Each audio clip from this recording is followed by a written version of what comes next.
Muito boa tarde, bom dia e boa noite. Nós estamos com pessoas assistindo de todas as partes do mundo e isso é uma das vantagens dessa nova modalidade de evento.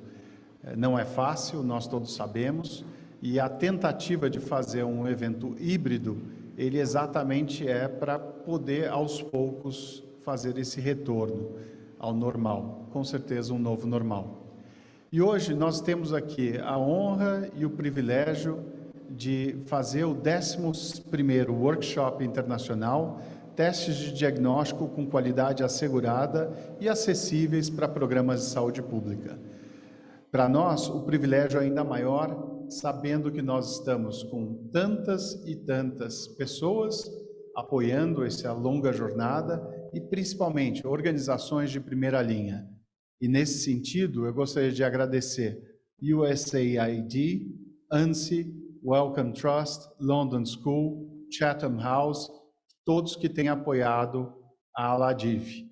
E, obviamente, com o apoio também institucional da própria CBDL, Câmara Brasileira de Diagnóstico Laboratorial, International Diagnostic Center, the Inter-America Regulatory Convergence Alliance e a Audimed, que é a Aliança de Dispositivos Médicos para a América Latina. E nessa abertura, nós vamos contar com palavras iniciais de boas-vindas de Daniel Vasquez, do USAID, Jessica Rope, da ANSI, Scott Chiossi, Chatham House e Rosanna Peeling, do London School of Hygiene and Tropical Medicine. Agradeço demais a todos vocês, todas essas apresentações ficarão gravadas e depois serão compartilhadas dentro dos nossos programas de educação e de trabalho bem forte na convergência regulatória. E assim eu convido Daniel Vasquez para iniciar suas palavras iniciais, falando sobre o envolvimento do USAID nesse projeto de convergência regulatória de dispositivos médicos, o MDRC, que a Jéssica também vai falar a respeito. Muito obrigado. Daniel, it's your turn. Thank you so much. Muito obrigado. Eu agradeço pela apresentação. Eu sou Daniel Vasquez, especialista sênior da USAID. É um prazer estar com vocês hoje e falar um pouco sobre o trabalho que estamos fazendo com a Coalizão Interamericana com relação ao projeto de convergência regulatória dos dispositivos médicos para a Covid-19. Trazendo um pouco do histórico agora de como esse projeto foi criado. Com o avanço da pandemia, o governo americano programou um apoio para países parceiros para que eles pudessem lidar com os desafios da pandemia. E, rapidamente, começamos a falar com os nossos parceiros da indústria e percebemos que a doação de dispositivos médicos e de outros produtos que eram necessários para auxiliar os países para lidarem com a pandemia de forma efetiva não seria suficiente. Havia um grupo de regras e normas e regulamentações que também precisariam ser ajustadas para que, de forma eficiente, nós pudéssemos lidar com os desafios à nossa frente. E que estavam evitando que alguns desses produtos chegassem ao mercado e aos pacientes. Com isso, trabalhamos com a ABAMED e com a Coalizão Interamericana, criando o projeto MRMDC, que nos permitiu, de forma bastante eficiente, entrarmos em contato com governos parceiros no mundo em todo para que pudéssemos tratar dessa falta de convergência e os desafios que haviam sido identificados. Estou bastante animado em ouvir a conversa de hoje. Infelizmente, não vou poder ficar até o final do evento, mas eu tenho certeza que esse programa será de bastante sucesso. E eu desejo a todos muita sorte em suas apresentações e no evento como um todo. Muito obrigada.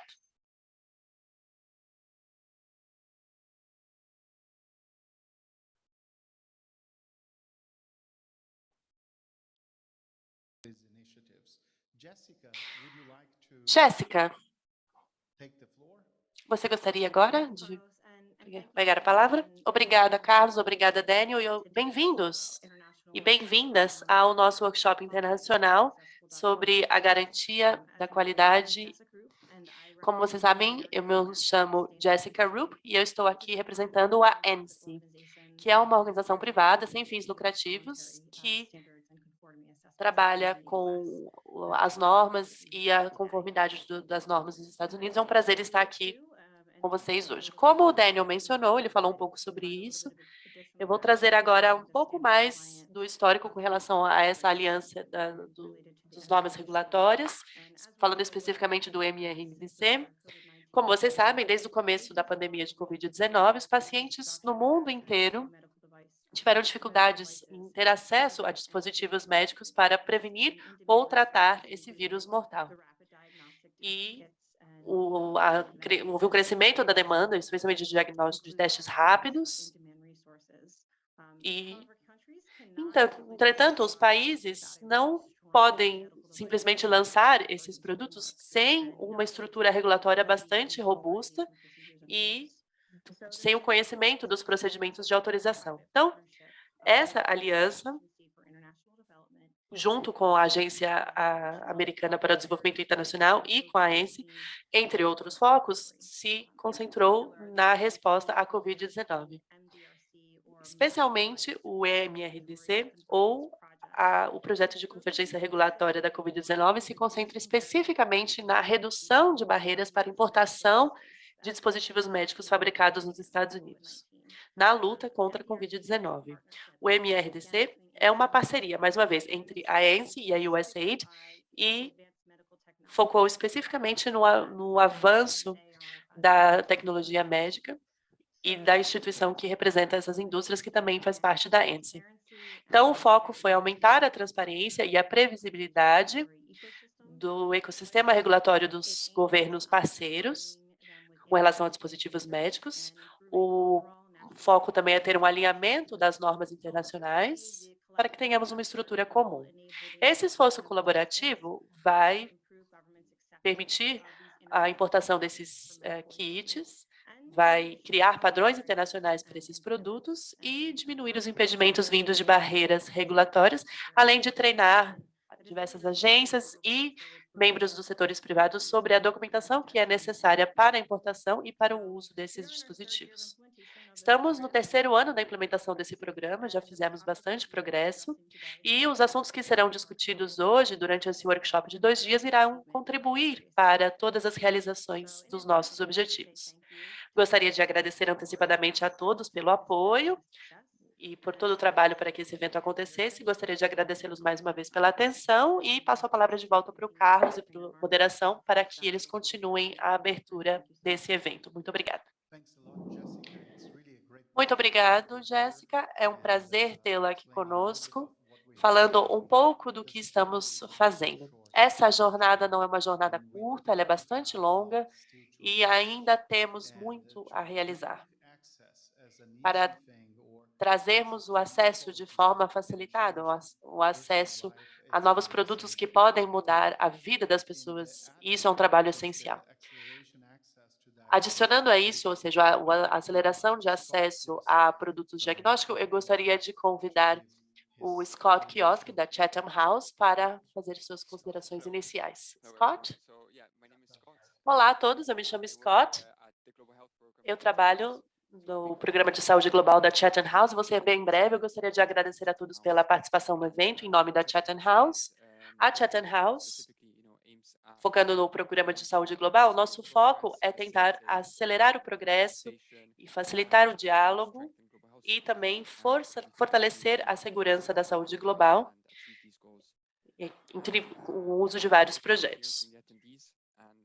Nós estamos ansiosos para ouvir o que os participantes têm a dizer e para participarmos das discussões.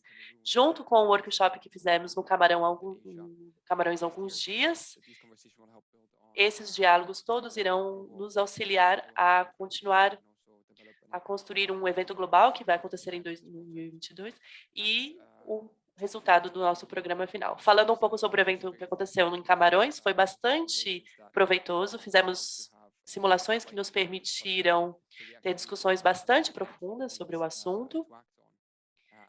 Chegamos a 10 pontos de ação após o final do evento e com algumas soluções para lidarmos com essas barreiras e uma lista de próximos passos. Vou poder falar mais sobre isso, sobre esse evento que aconteceu em Camarões, mas isso acontecerá durante o restante do evento. É isso que eu tenho para acrescentar agora. Muito obrigado. Muito obrigado, Scott. E agora eu gostaria de trazer a pessoa por trás de todas essas conexões. A pessoa que está possibilitando que essa constelação de estrelas não só seja possível, mas que também brilhe e caminhe para a mesma direção, para que tenhamos acesso para aqueles que precisam mais. Então, Rosana Pilling, por favor, a palavra é sua. Olá, Carlos, muito obrigado. E é um prazer estar aqui, dando as boas-vindas a todos para o 11º workshop que já patrocinamos juntos com todos os nossos parceiros, nessa nossa missão de aumentarmos o acesso e de acelerarmos o acesso para diagnósticos de qualidade. Como sabemos, o mundo dos diagnósticos muda constantemente. Sem a mudança das prioridades de saúde global, diferentes doenças exigem diferentes tipos de diagnósticos e como eles devem ser utilizados em diferentes cenários.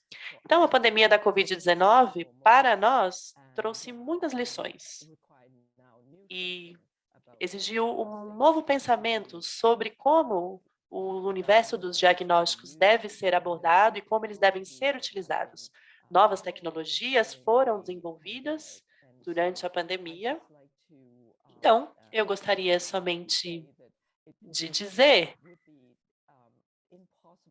que teria sido impossível para que nós fizéssemos qualquer coisa com relação a diagnósticos sem a ajuda de vocês como nossos parceiros nessa longa missão de aumentarmos e acelerarmos o acesso a diagnósticos com segurança da qualidade, para que pudéssemos atingir bons desfechos para todos.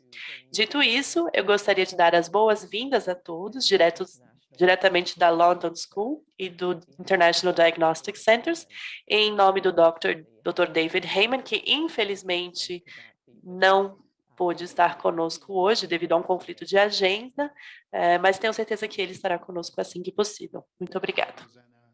Obrigada, Rosana.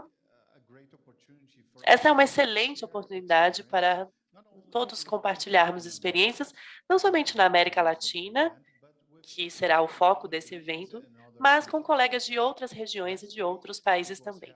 Na última semana,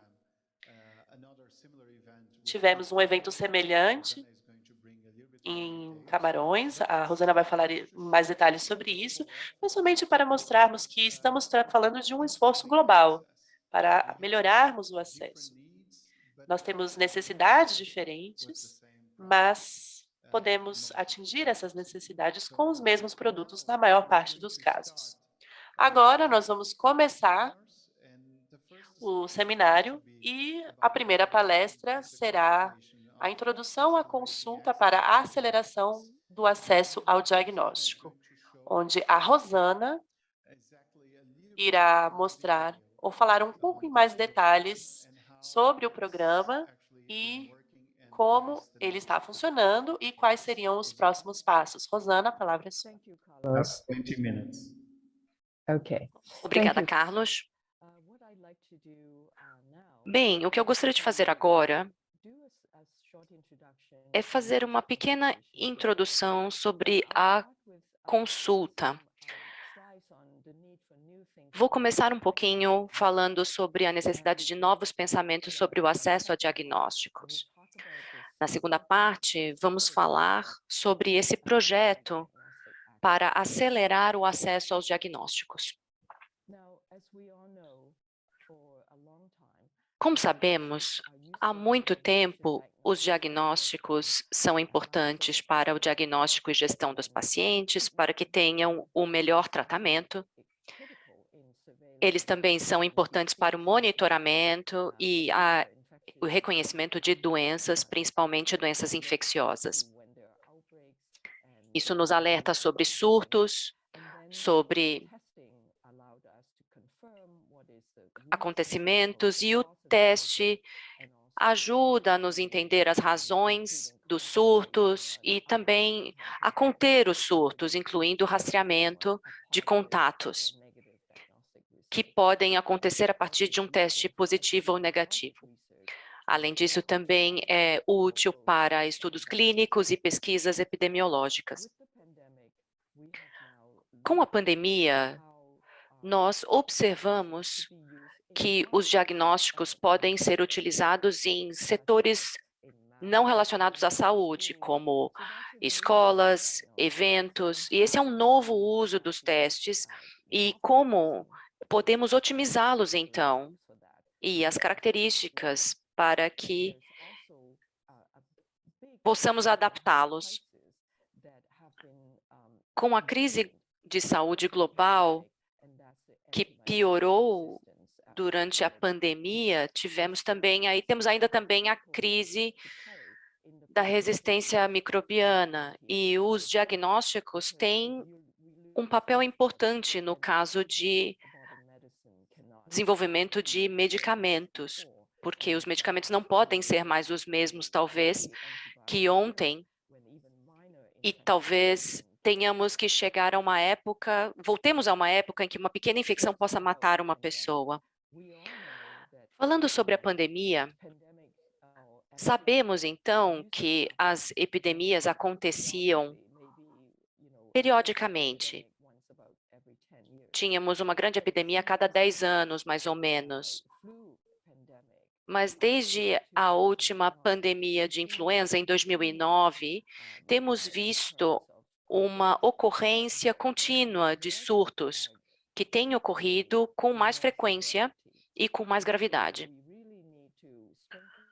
Precisamos, então, fortalecer o acesso aos diagnósticos para, então, confirmar diagnósticos clínicos, fazer o monitoramento de infecções em comunidades para interromper a cadeia de transmissão e usar os testes, e principalmente os testes de anticorpos, para entender a extensão do surto, para identificar pontos de surto e diminuir as infecções. Como comentei, temos um programa de resistência microbiana que tem sido muito afetado pela pandemia. Em 2016, um relatório foi publicado dizendo que se não fizéssemos nada, em 2050, cerca de 10 milhões de pessoas vão morrer de resistência microbiana, em comparação a 700 mil. O custo em termos de produtividade global seria de cerca de 100 trilhões de dólares e 28 mais milhões de pessoas entrariam na pobreza. Por isso, precisamos nos esforçar para observar os diagnósticos para um uso adequado de antimicrobianos, especialmente para caso de síndromes respiratórias, em que muitas vezes são causadas por vírus e não por bactérias. Mas muitos pacientes acabam recebendo a prescrição de antibióticos para esse tipo de infecção. Também precisamos usar os testes para entender a resistência microbiana, para promover a prevenção e o controle nas instituições e evitar que afetem as pessoas vulneráveis.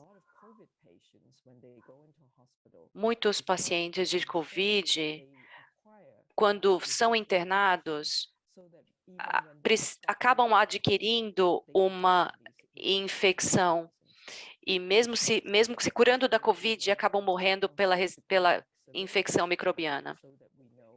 Por fim, precisamos fazer um monitoramento para entender as tendências e o impacto das intervenções.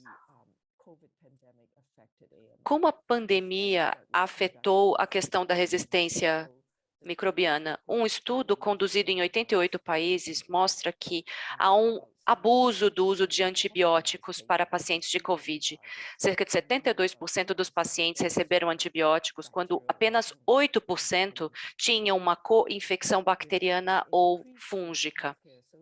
Houve um aumento de infecções dentro dos hospitais, porque mais pessoas foram internadas, especialmente no longo prazo. Por conta dos lockdowns, também houve um problema, uma interrupção do serviço de vacinação, e isso aumentou o uso de antibióticos. Nós sabemos que usamos os testes como uma ferramenta diagnóstica. Isso foi utilizado na pandemia para confirmar o diagnóstico clínico, para o rastreamento e também para identificar casos em asilos, entre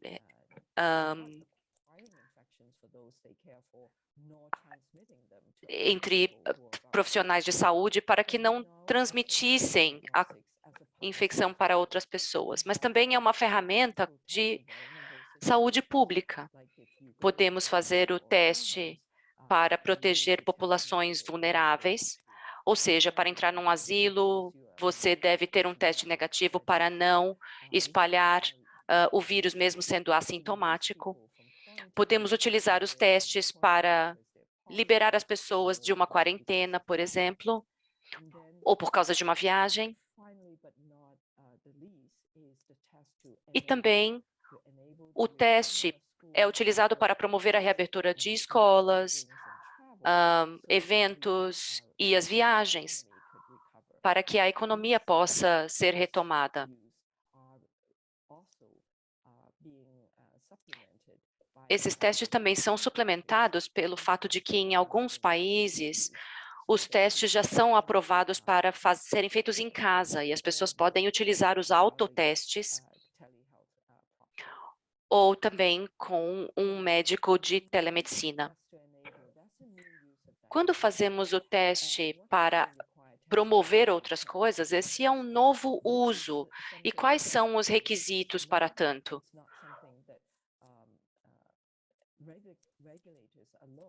Isso não é algo que os reguladores já saibam como fazer. Isso vai exigir que os legisladores e reguladores se unam para identificar as especificidades necessárias para tanto.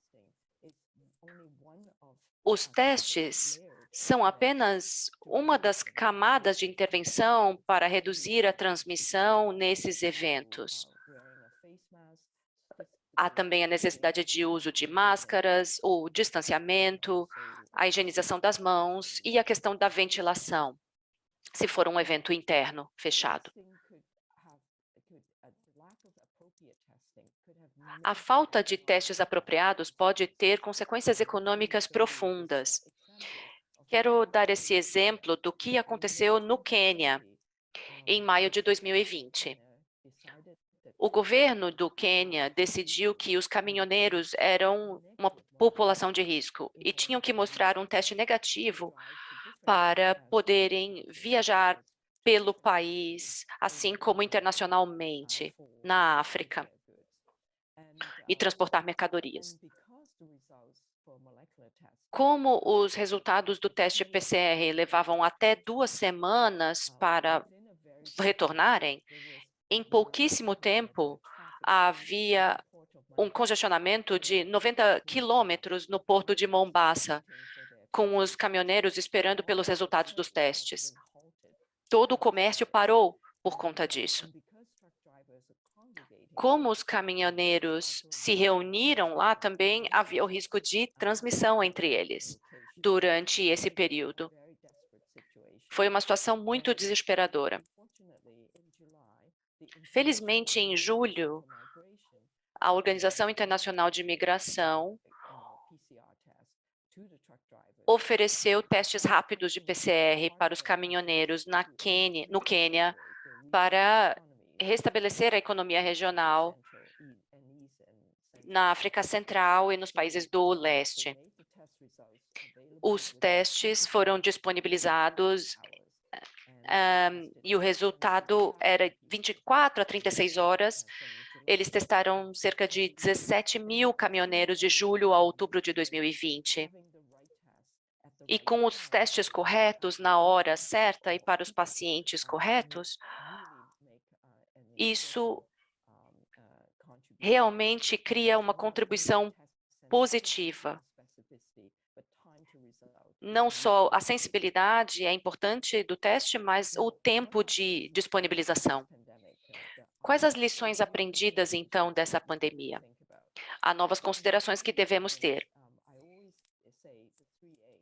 Eu sempre digo que precisamos ter acesso, custo, e precisamos criar o equilíbrio entre o acesso e o custo para os testes. O risco de falsos positivos ou negativos que os reguladores consideram devem ter ainda o risco da falta de acesso, especialmente por conta de populações marginalizadas, porque elas vão continuar espalhando o vírus se não tiverem acesso. Então, precisamos ter isso para controlar as doenças. Essas são as novas coisas que precisamos pensar em termos de risco. No caso do benefício, é um benefício tanto para os pacientes quanto para a sociedade como um todo.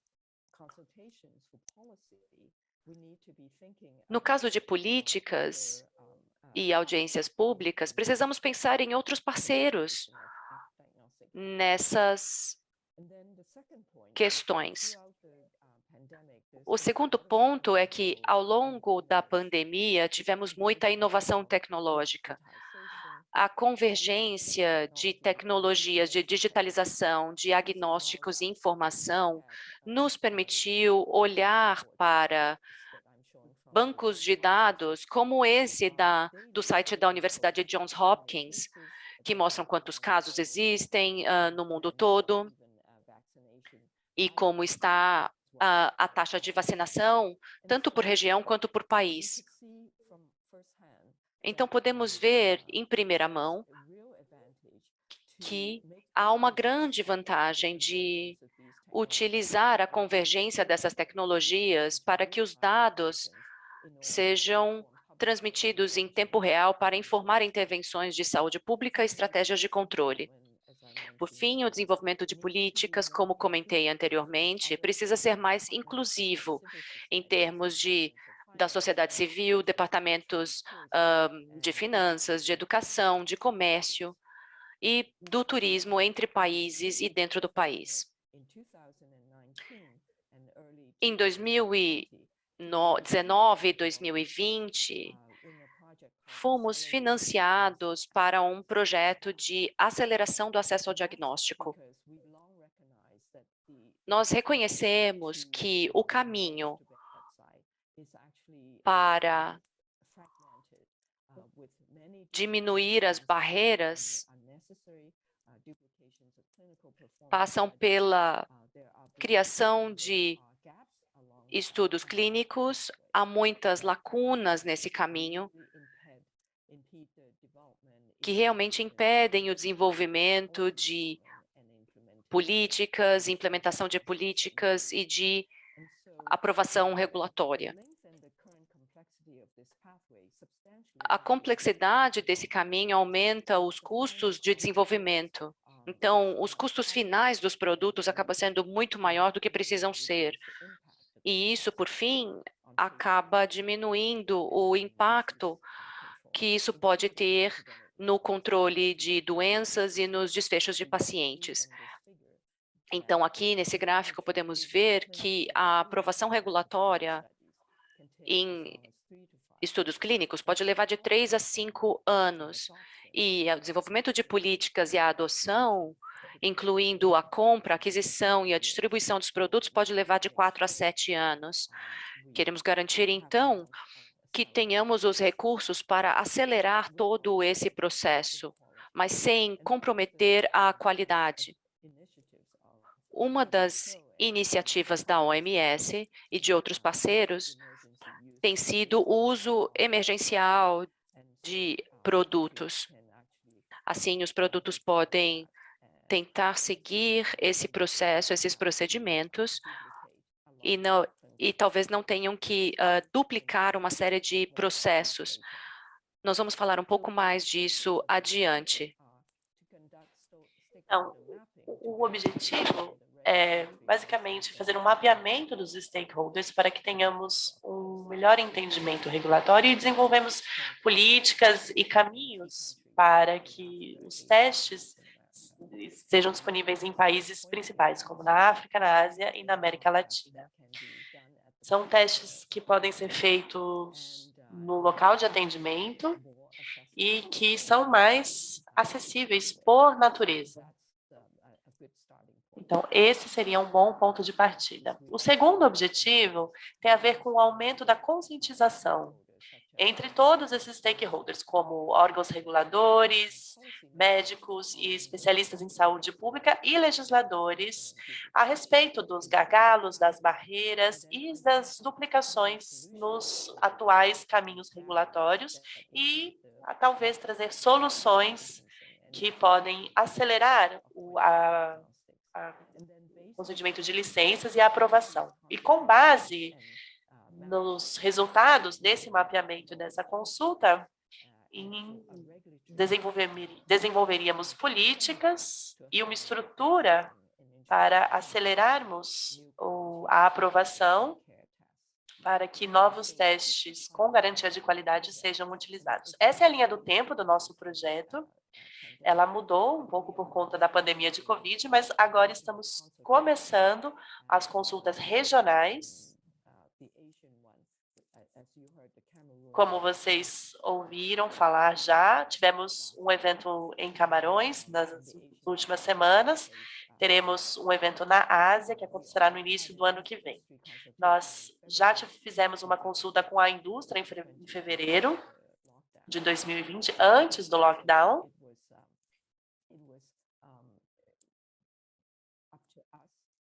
E cabe a nós, no primeiro trimestre do próximo ano, consolidarmos todos os achados e planejarmos uma reunião que acontecerá em Londres em março do ano que vem, para que desenvolvamos essa estrutura para a aceleração do processo.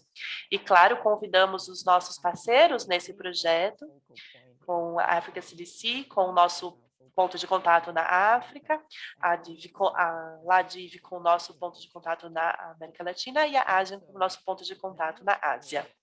Agora, falando da nossa consulta aqui, o nosso objetivo é entender a necessidade para acelerarmos e aumentarmos o acesso nessa região, para que possamos criar ideias e opções para acelerarmos o acesso usando novas tecnologias nesse novo cenário e chegarmos a um consenso com relação a essas opções. Dito isso, eu gostaria de agradecer a todos pela atenção e passo a palavra de volta ao moderador.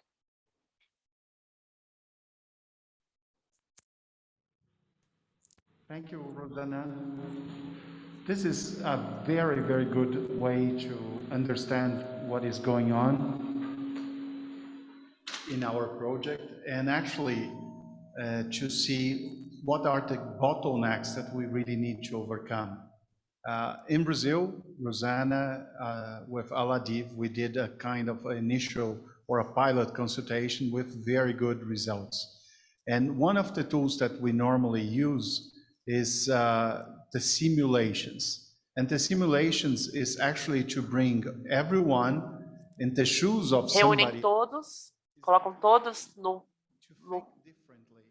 na posição de outros, para que possamos pensar de forma diferente para um problema que às vezes é invisível.